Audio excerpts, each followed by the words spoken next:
And for clarification, will you tell us, besides the fact that freedmen were designated as such because of the color of their skin, what is the history around that word?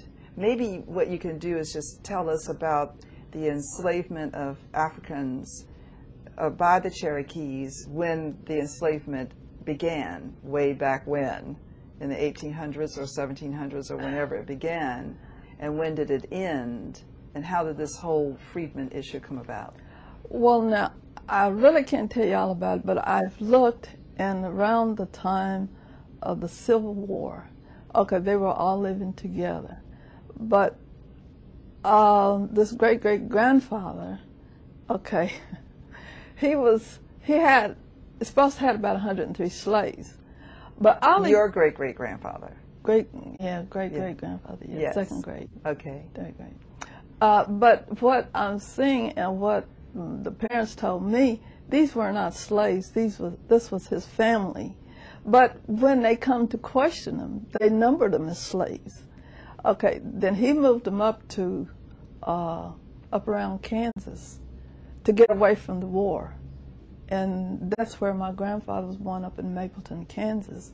And then after the war, they came back to Oklahoma. So they did not want to clearly integrate themselves into that whole Southern way of living pertaining to slavery.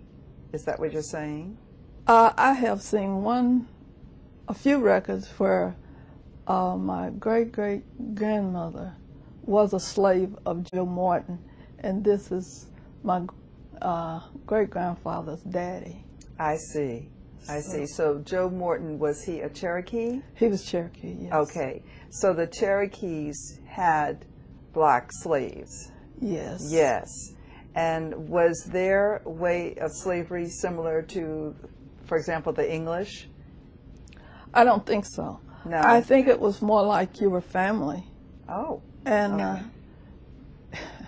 He had a child by my great-great-grandmother. And but as far as I can tell, they were all still just family. I see. I see. So they were allowed to, they had the same opportunities that the other Cherokees had? And were they allowed to intermarry and read and write and all of those things? Oh, yes, they were allowed. My folks, my grandfather, my mother, well, my two grandfathers and my mother and father, they could read and write because they had been to school. I see. I see. So they were allowed to get an education. Yes.